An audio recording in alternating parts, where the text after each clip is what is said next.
Hello दोस्तों, कैसे हैं आप? आई होप कि आप अच्छे होंगे। दोस्त, हम लोग क्या पढ़ रहे हैं? हम लोग जो है ना 12th क्लास का या क्लास 12th का अकाउंट सब्जेक्ट पढ़ रहे हैं और इसके अंदर चैप्टर नंबर 7 को पढ़ रहे हैं। चैप्टर नंबर 7 का क्या नाम है? Dissolution of firm.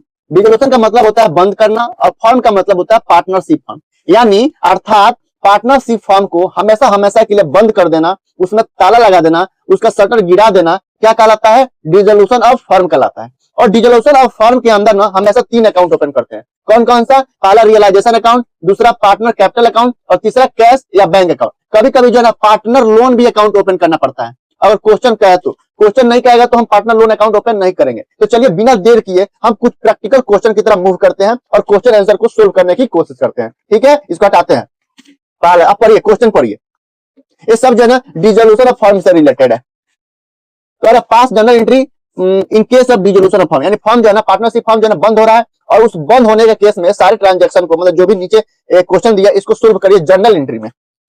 ठीक है, चलिए क्वेश्चन पढ़िए। कर लैंड एंड बिल्डिंग जिसका बुक वैल्यू है 1,60,000, सोल्ड 3 लाख रुपया में through a broker who charge 2% commission on the deal, generalized the transaction at the of dissolution. मतलब फर्म जो डिसोल्यूशन हो रहा है, बुक वैल्यू एक बिल्डिंग था, यानी फर्म के पास एक बिल्डिंग था जिसका बुक वैल्यू था 1,60,000 रुपया। तो भाई जाहिर सी बात है, जब बुक वैल्यू दिया है तो इसको हम, जब फर्म क्लोज हो रहा है तो सारे बैलेंस शीट के अंदर, भाई बैलेंस शीट के अंदर एसेट साइड में दिखाए होंगे। तो हम एज्यूम करते हैं कि जितने भी एसेट है और जितने भी लायबिलिटी है वो हम सब के सब जो है रियलाइजेशन अकाउंट में ट्रांसफर कर दिया गया, यानी इसको हम realisation account debit to land and building account कर दिए। अब इसको सोल्ड कर रहे हैं, 3 लाख रुपए में सोल्ड कर रहे हैं, लेकिन 2% कमीशन है उस पर। ब्रोकर चार्ज, ब्रोकर जो है 2% क्या ले रहा है? कमीशन ले रहा है। तो आप बताइए भाई, देखिए एक ब्रोकर है, उसने कहा कि देखो भैया तुम्हारे पास एक लैंड एंड बिल्डिंग है। फर्म ने कहा हाँ भैया है, तो कितना दाम है उसका? उसने कहा कि भाई, अब उसने जो फर्म है ना उसने कहा कि भाई 1,60,000, भाई मेरे हिसाब से 1,60,000 में बिक जाना चाहिए। 1,60,000 बिक जाएगा तो मेरे कोई ना फायदा होगा ना नुकसान होगा, क्योंकि बुक वैल्यू 1,60,000 ही है। ब्रोकर कहा कि देखो भैया मैं तुम्हारा लैंड बिल्डिंग जो है 3 लाख रुपए में बेचवा दूंगा, लेकिन मुझे 2% कमीशन चाहिए। तो 3 लाख का 2% कितना हुआ? 6,000 रुपया, 3 दूनी 6। ब्रोकर चार्ज कितना हुआ? 6,000 रुपया हुआ। तो भैया भाई ये लैंड एंड बिल्डिंग जिसका बुक वैल्यू 1,60,000 है, 3 लाख में बिका, लेकिन हाथ में फॉर्म के पास पता है कितना पैसा आया? 2,94,000 ही आया, क्योंकि 2% कमीशन जो कौन ले लिया? ब्रोकर ले लिया। तो हम एंट्री क्या करेंगे भाई? अब रियलाइजेशन अकाउंट है तो हम क्या करेंगे? कैश या बैंक अकाउंट डेबिट करेंगे। भाई फॉर्म को क्लोज करना है ना, तो फॉर्म को कैश या बैंक अकाउंट डेबिट, यानी कैश या बैंक आया और क्रेडिट क्या करेगा? टू रियलाइजेशन करेगा, टू रियलाइजेशन अकाउंट करेगा। कितना रुपए का? 2,94,000 का। देखो भाई क्या है ना, भाई फॉर्म के पास एक बिल्डिंग पड़ा था 1,60,000 रुपए का। जनरल एंट्री यही होगा। और जब फॉर्म क्लोज होता है ना, जब भी फॉर्म क्लोज करते हैं, पार्टनरशिप फॉर्म को बंद करते हैं ना, तो बैलेंस शीट के अंदर जितना भी एसेट होता है, बैलेंस शीट के पास जितना भी लायबिलिटी होता है, उस सबको कहां ट्रांसफर कर दिया रहते हैं? हम रियलाइजेशन अकाउंट में ट्रांसफर कर दिए। यानी इसका हम general entry realisation account debit to land and building कर दिए। अब इसको बेच रहे हैं, तो बेच रहे हैं तो हम क्या होगा भाई? रियलाइजेशन अकाउंट में सब के सब ट्रांसफर कर दिए। और डिसोल्यूशन ऑफ फर्म के अंदर हमेशा 3 ही अकाउंट ओपन करते हैं। कौन कौन सा? Realisation account, partner capital account और तीसरा कैश या बैंक अकाउंट। तो भाई लैंड बिल्डिंग बेच रहे हैं भाई, 1,60,000 का चीज 3 लाख में बेच रहे हैं भाई। 3 लाख रुपए आया भी, लेकिन ब्रोकर ने 2% कमीशन ले लिया। तो फर्म के पास पैसा आया कितना? 2,94,000 ही आया ना भाई। पहले हम रियलाइजेशन अकाउंट को डेबिट किए हैं और टू लैंड एंड बिल्डिंग कर दिए हैं। सारी के सारे एसेट को कहां भेज दिए हैं? कितना? क्योंकि बैलेंस शीट को खाली कर देते हैं। पहले 1,60,000 कर दिए हैं, 1,60,000 कर दिए। अब हम बेच रहे हैं तो देखो ना, एक्चुअल हो गया ना भाई। Cash bank account debit to land and building account हो गया। अब डेबिट है, एक क्रेडिट हो गया, कट गया। एक्चुअल में कितना हो गया? Cash account debit to land and building account हो गया, 2,94,000 हो गया। मतलब एक अमाउंट छोड़ दीजिए, एंट्री हो गया। लेकिन हम ऐसे भाई रियलाइजेशन अकाउंट जब भी बिजनेस क्लोज करते हैं ना, तो एंट्री को रियलाइजेशन अकाउंट में ट्रांसफर करते हैं। तो हम एंट्री क्या करेंगे? कैश या bank account debit to realisation account. कितना? 2,94,000 रुपया। ठीक है, चलिए आगे पढ़िए। कह pass the journal entry when an unrecorded liability, एक अनरिकॉर्ड लायबिलिटी है ₹15,000। एक 15,000 का अनरिकॉर्ड लायबिलिटी जिसे रिकॉर्ड नहीं की है, इज सेटल एट ₹10,000। और कितना में सेटल हो गया? 10,000 रुपए में सेटल हो गया। एंड पेड बाई एक्स, ये कौन पे किया है? एक्स पे किया है। कितना? एक पार्टनर जो एक्स है ना, कर paid by x A partner. एक फर्म के अंदर पार्टनर है एक्स, भाई एक लायबिलिटी था फर्म के पास, उसको लायबिलिटी था, मतलब अनरिकॉर्ड लायबिलिटी था। तो फर्म को जो बिजनेस क्लोज हो रहा है तो उसको पैसा देना था 15,000 रुपया। लेकिन मान लीजिए ये लायबिलिटी है, मान लीजिए पार्टनर एक व्यक्ति है, इस व्यक्ति को 15,000 रुपया देना है। फॉर्म है, फॉर्म को 15,000 रुपया इसको देना है। लेकिन फॉर्म ने कहा कि भैया देखो हम 10,000 रुपया देंगे क्योंकि हमारा बिजनेस क्लोज हो रहा है। तो पार्टनर जो लायबिलिटी है ना, जिसे हम रिकॉर्ड नहीं किया, इसने कहा ठीक है तुम 10,000 रुपया दे दो। तो 10,000 रुपया 15,000 की जगह पर 10,000 रुपया पे किया गया। लेकिन पता है कौन पे किया है? एक्स पे किया है। पार्टनर एक्स जो है ना वो पे किया है। हम जनरल एंट्री क्या करेंगे भाई? रियलाइजेशन अकाउंट डेबिट करेंगे, भाई तीन ही अकाउंट ओपन करते हैं, या तो रियलाइजेशन अकाउंट ओपन होगा, नहीं तो पार्टनर कैपिटल अकाउंट, नहीं तो कैश या बैंक अकाउंट ओपन होगा। तो रियलाइजेशन अकाउंट को हम डेबिट कर दिए, कितना 10,000 रुपया से, क्योंकि 10,000 रुपया पे किया जा रहा है, किसके द्वारा, एक्स के द्वारा दिया जा रहा है, पार्टनर के द्वारा। तो फॉर्म जो है पार्टनर को आज नहीं तो कल पैसा देगा, तो उसके अकाउंट में, उसके हाथ में नहीं देगा, उसके अकाउंट में ट्रांसफर करेगा। तो 2x कैपिटल अकाउंट करेंगे, कितना 10,000 रुपया। तो ये जर्नल एंट्री होगा। चलिए तीसरा पढ़िए, कह रहा है what journal entry will be pass when A machine having book value 15,000, यानी एक मशीन है जिसका बुक वैल्यू है 15,000 रुपया, बीबी यानी book value 15,000, is given to Rakesh a creditor 22,000 रुपया एंड एग्रीड वैल्यू, मतलब गिवन टू राकेश, राकेश को दे दिया गया। ये 15,000 का मशीन किसको देना है, गिवन टू राकेश, राकेश को देना है। राकेश कौन है, क्रेडिटर, 22,000 रुपया उसकी लायबिलिटी है, क्रेडिटर से। राकेश कौन है भाई, राकेश है, इसको राकेश है क्रेडिटर, इसको 22,000 रुपया देना है, लेकिन 22,000 की जगह पे इसको मशीन दे दिया गया, ठीक है, मशीन दे दिया गया। कर at an agreed value of rupee 12,000 towards, कर है। लेकिन ये जो राकेश है ना, कहा कि भाई आपका मशीन भले ही 15,000 का होगा, मुझे नहीं पता, लेकिन क्या आप मुझे, मैं तो इसको 12,000 में ही लूंगा, मैं तो इसे 12,000 में लूंगा, आपका बुक वैल्यू 50,000 हो, मुझसे क्या मतलब है, मैं, आप मुझे पैसा नहीं दे रहे हो, पैसे की जगह कर रहे हो मशीन ले लो, इस मशीन का दाम मैं लगा रहा हूँ, मतलब ये राकेश कह रहा है कि मैं 12,000 रुपया दाम लगा रहा हूँ। कह ठीक है, तो जब हम आपको पढ़ाए थे कि जब करे ना एग्रीड वैल्यू 12,000 में तय हुआ, आपका मशीन वैल्यू कितना का भी हो, राकेश ने कितना कहा भाई, कहा कि मैं, मेरे हिसाब से 12,000 रुपया है, दोगे तो बताओ। तो जब एक मतलब एक और रिकॉर्ड या रिकॉर्ड एसेट किसी आउटसाइड लायबिलिटी के द्वारा ले लिया जाता है, तो हम नो एंट्री करते हैं।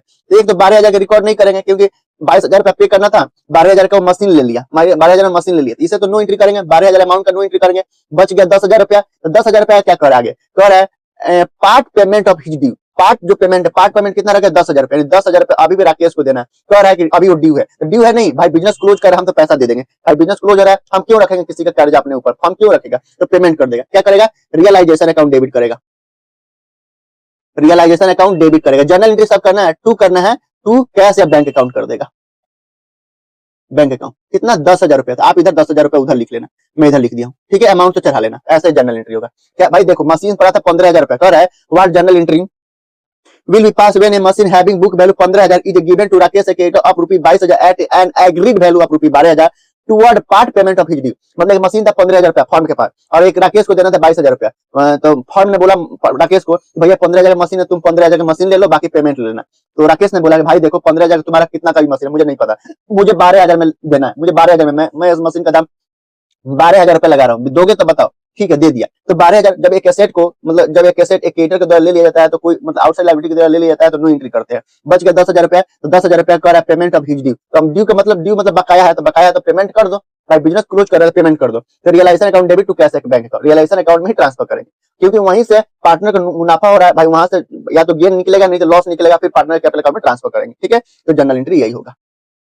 आगे पढ़िए, कर expenses of realisation of rupees 600, expenses on realisation, मतलब रियलाइजेशन मतलब हम बिजनेस क्लोज हो रहा है, तो बिजनेस क्लोज करने में मतलब इधर उधर काम झाम करने में 600 रुपया खर्चा आया है, उसको बोलते हैं realisation expenses. Expenses of realisation of rupees 600 to be borne by firm, ये फॉर्म के ऊपर बॉर्न है, ठीक है, and are paid by partner, by Mohan है, पार्टनर मोहन के द्वारा पे किया गया। देखना बॉर्न किसके ऊपर पड़ा है, देखो बॉर्न या तो फॉर्म के ऊपर पड़ेगा, नहीं तो पार्टनर के ऊपर पड़ेगा। यहाँ फॉर्म किसके ऊपर बॉर्न पड़ रहा है, बॉर्न पड़ रहा है फॉर्म के ऊपर। तो जब फॉर्म के ऊपर बॉर्न पड़ता है ना, जब बॉर्न मतलब किसके ऊपर या मतलब असर पड़ रहा है, कौन इसका जिम्मेदार, मतलब किसको पैसा देना है, तो बॉर्न पड़ रहा है फॉर्म के ऊपर। तो जब फॉर्म के ऊपर बॉर्न पड़ता है तो हमेशा क्या करते हैं, realisation expense, realisation account debit करते हैं, और ये रियलाइजेशन अकाउंट डेबिट करते हैं, ठीक है। इसको हमेशा ध्यान रखेगा, अगर रियलाइजेशन एक्सपेंसेस अगर फॉर्म के ऊपर बॉर्न पड़ रहा है, फॉर्म के ऊपर बॉर्न हो रहा है, तो रियलाइजेशन अकाउंट डेबिट करते हैं। अगर पार्टनर के ऊपर मतलब बॉर्न पड़ रहा है, तो पार्टनर कैपिटल अकाउंट डेबिट कर रहे हैं। तो यहाँ पे फॉर्म के ऊपर बॉर्न पड़ रहा है ना, बॉर्न हो रहा है ना, तो रियलाइजेशन अकाउंट डेबिट करेंगे। और पे कौन कर रहा है, अगर फॉर्म पे करता है, अगर फॉर्म के ऊपर बॉर्न हो रहा है, फॉर्म ही पे करता है, तो realisation account debit to cash account करते हैं। लेकिन अगर यहाँ पे कौन कर रहा है, मोहन कर रहा है, तो मोहन के अकाउंट में ट्रांसफर करेंगे, to Mohan capital account, Mohan capital account करेंगे। कितना 600 रुपया, 600 रुपया। देखिए अगर वही फॉर्म जो अगर फॉर्म पे कर देता है ना, तो realisation account debit to cash account करते हैं। अगर बॉर्न जो है पार्टनर के ऊपर पड़ता है और पार्टनर ही पे करता है, तो हम क्या करते हैं, रियलाइजेशन अकाउंट मतलब partner capital account debit to partner capital account. अगर बॉर्न पड़ता है फॉर्म के ऊपर, अब पे करता पार्टनर, तो ये एंट्री होगा realisation account debit to Mohan capital account. अगर बॉर्न पड़ता पार्टनर के ऊपर, अब पे करता फॉर्म, तब क्या करते हैं, partner capital account debit to cash account करते हैं, ठीक है। तो यहाँ पे बॉर्न किसके ऊपर है, फॉर्म के ऊपर, तो रियलाइजेशन अकाउंट डेबिट। जब फॉर्म के ऊपर बॉर्न पड़ेगा तो रियलाइजेशन अकाउंट डेबिट करेंगे। और पे कौन कर रहा है, मोहन कर रहा है, तो मोहन के कैपिटल अकाउंट क्रिएट करेंगे, ठीक है। आगे पढ़िए, correct, Kishan one of the partner of the firm, Kishan एक फर्म का पार्टनर है, was asked to carry out dissolution of the firm for which he was allowed a salary of ₹10,000 Kishan one of the partners of the firm, Kishan जो कि firm का partner है, was asked to carry out dissolution of the firm for which he was allowed a salary of ₹2,000। देखिए किशन एक partner है, firm dissolution हो रहा है, फर्म को क्लोज किया जा रहा है, बंद किया जा रहा है, शटर गिराया जा रहा है, तो किशन ने कहा कि भैया देखो जो डिसोल्यूशन हो रहा है ना, इसका कैरी हम करेंगे, यानी पूरा देखभाल हम करेंगे। फर्म ने कहा ठीक है, तुम्हारे नजर में सब काम करना है, तुम करना सब काम, जो भी डिसोल्यूशन हो रहा है ना, डिसोल्यूशन के मतलब फर्म जो डिसोल्यूशन हो रहा है, तो जो भी काम हो रहा है सब तुम्हारी निगरानी में होगा। और फर्म ने कहा कि भाई तुम्हें सैलरी के रूप में हम ₹2,000 देंगे। हम क्या करेंगे भाई, फर्म को खर्चा है ना, तो रियलाइजेशन अकाउंट डेबिट करेंगे, ऊपर वाला एंट्री करेंगे, रियलाइजेशन अकाउंट को डेबिट करेंगे। और पार्टनर को सैलरी दे रहे हैं हम, कोई भाई पार्टनर को सैलरी दे रहे हैं, छोड़ो ना, सैलरी दे रहे हैं, कमीशन दे रहे हैं, पार्टनर के कैपिटल अकाउंट में ट्रांसफर कर देंगे ₹2,000 जो भी है, to partner Kishan capital account करेंगे, टू किशन कैपिटल अकाउंट करेंगे। भाई मान लीजिए आप बैंक गए ₹2,000, बैंक गए और बैंक ने आपको ₹5,000 दिया, कह रहे मैं तुम्हें सैलरी दे रहा हूँ या तुम्हें कमीशन दे रहा हूँ, तो क्या बैंक आपके हाथ में पैसा देगा? नहीं देगा ना, आपके अकाउंट में ट्रांसफर करेगा। तो वही किशन के अकाउंट में ट्रांसफर हुआ। मतलब किशन जो है ना फर्म का पार्टनर है, फर्म डिसोल्यूशन हो रहा है, यानी फर्म जो बंद हो रहा है, और फर्म डिसोल्यूशन में जो भी काम हो रहा है ना, उसको कैरी कौन कर रहा है, आस्क मतलब देखभाल कौन कर रहा है, किशन कर रहा है। और फर्म ने कहा मैं तुम्हें ₹2,000 सैलरी के रूप में दूंगा, तो भाई रियलाइजेशन अकाउंट डेबिट फर्म के लिए खर्चा है, और उसके पार्टनर के कैपिटल अकाउंट में ट्रांसफर कर देगा ₹2,000, बोल देगा भाई तुम्हारा सैलरी है, जाओ। ठीक है। डिसोल्यूशन फर्म के अंदर हमेशा 3 अकाउंट ओपन होता है, ज्यादातर जनरल एंट्री होता है ना, तो एक अकाउंट तो डेबिट, तो एक डेबिट नहीं तो क्रेडिट, रियलाइजेशन अकाउंट तो होता ही होता है, क्योंकि सारे चीजों को हम रियलाइजेशन अकाउंट में ठकेल देते हैं, मतलब वहां पे भेज देते हैं, बाद में इलाज होगा रियलाइजेशन अकाउंट का। ठीक है, आगे देखते हैं क्वेश्चन। देखिए आगे क्या कह रहा है रियलाइजेशन एक्सपेंस ऑफ ₹10,000। रियलाइजेशन में कितना खर्चा है? 10,000। फर्म जो है बंद हो रहा है और उसका खर्चा 10,000 है। टू बी बॉर्ड मोहन, यानी मोहन पार्टनर, बॉन्ड किसके ऊपर बॉर्ड है? यहाँ पे देखिए आपकी बॉर्ड में जो है किसके ऊपर है? पार्टनर के ऊपर बॉर्ड है। तो जब पार्टनर के ऊपर जो है ना रियलाइजेशन एक्सपेंस बॉर्ड होता है ना, तो पार्टनर कैपिटल अकाउंट डेबिट करते हैं। कौन पार्टनर है? मोहन, तो मोहन कैपिटल अकाउंट डेबिट करेंगे, मोहन कैपिटल अकाउंट क्या करेंगे? डेबिट करेंगे। But were paid by firm, पे कौन किया है? कह पेड बाई फर्म, फर्म के द्वारा पे किया गया है। तो जब फर्म पे करता है तो हम क्या करते हैं? टू कैश या बैंक अकाउंट करते हैं, और दो अकाउंट कैश नहीं तो बैंक अकाउंट ओपन होगा, दोनों में से कोई अकाउंट ओपन, तो आप देख लेना कैश अकाउंट ओपन करना है बैंक अकाउंट, और अमाउंट लिख दो ₹10,000। ये जर्नल एंट्री हो गया। आगे पढ़िए। Simran a partner was paid remuneration of ₹25,000 and he was to meet all expenses. Simran a partner है, वाज पेड रेम्यूनरेशन का मतलब होता है मेहनता कहिए या पारिश्रमिक कह सकते हैं, पारिश्रमिक ऑफ ₹25,000। यानी सिमरन फर्म के पार्टनर है, फर्म डिसोल्यूशन हो रहा है, तो सिमरन जो है अपने जेब से ₹25,000 मजदूर को दे दिया कि मजदूर भैया आपने पूरा मेरा फर्म को तहस नहस तो कर दिए, क्योंकि हमारे कहने से आप कर रहे हो, क्योंकि फर्म बंद हो रहा है, तो आपका 25,000 बन रहा है, ये लो 25,000 सिमरन ने पे कर दी। And he was met all expense, और सिमरन को सारी पैसा मिल गया। तो भाई फर्म के लिए खर्चा हो गया, तो फर्म क्या करेगा? रियलाइजेशन अकाउंट डेबिट करेगा, रियलाइजेशन अकाउंट डेबिट करेगा कितना? ₹25,000। और फर्म ने भाई सिमरन ने पे कर दिया है, तो सिमरन के अकाउंट में पैसा डाल दिया जाएगा to Simran capital account. Partner capital account तो ओपन होगा ही होगा, तो सिमरन कैपिटल अकाउंट कितना? ₹25,000। आगे पढ़िए। करे Santosh a partner was paid remuneration of ₹20,000। Santosh जो है ना भाई फर्म का डिसोल्यूशन हो रहा है, मजदूर आया है, काम कर रहा है अपना, मतलब फर्म को पूरा तहस नहस कर रहा है, सामान को इकट्ठा करके दूसरी जगह रख रहा है, ताकि एसेट को बेचा जा सके और लायबिलिटी को पेमेंट किया जा सके। तो संतोष ने रेम्यूनरेशन के रूप में ₹20,000 पे कर दिया। And he was met all expenses, और सभी एक्सपेंसेस जो है ना उसको मिल भी गया। तो यहां तक तो ये वाला एंट्री होगा, क्या होगा? रियलाइजेशन अकाउंट डेबिट किया जाएगा, और टू पार्टनर के कैपिटल अकाउंट में ट्रांसफर कर देंगे पैसा, टू संतोष कैपिटल अकाउंट कितना? ₹20,000। तो ₹20,000 संतोष ने पे किया था पारिश्रमिक का, यानी रेम्यूनरेशन ₹20,000 दिया था, ₹20,000 दे दिए। आगे कह रहा है कि firm paid on expenses of 5,000, जिसमें से जो है ना भाई ₹20,000 कह रहा है firm paid expenses of ₹5,000। Firm ने ऑलरेडी ₹5,000 जो है पे कर दिया है, यानी फर्म जो है पहले realisation account debit to cash भाई संतोष ने दे दिया। संतोष ने कहा कि रोहन को, मोहन को, सोहन को, यानी 3 पार्टनर, 3 लोग है, रोहन, मोहन और बबलू, ये तीनों लोगों को मिलाकर ₹20,000 देना है। फर्म ने ऑलरेडी ₹5,000 पे कर दिया है, फर्म ने already ₹5,000 realisation account debit to cash account कर दिया है। तो अब हम क्या करेंगे? संतोष के जो कैपिटल अकाउंट में ₹20,000 डालेंगे, ₹20,000 नहीं डालेंगे क्योंकि फर्म ने ₹5,000 पे कर दिया है। अब संतोष को 15,000 ही देंगे, तब क्या करेंगे? संतोष का कैपिटल अकाउंट 20,000 डेबिट किया, मतलब ₹20,000 क्रेडिट कर दिए हैं, जबकि 15,000 क्रेडिट करना है, तो हम क्या करें? ज्यादा क्रेडिट कर दिए हैं, तो हम क्या कर देंगे? डेबिट कर देंगे। संतोष संतोष कैपिटल अकाउंट डेबिट कर देंगे, कितना 5,000 रुपये से।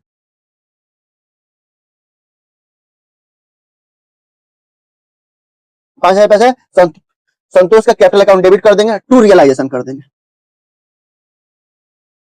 टू रियलाइजेशन अकाउंट कर देंगे 5,000 रुपया।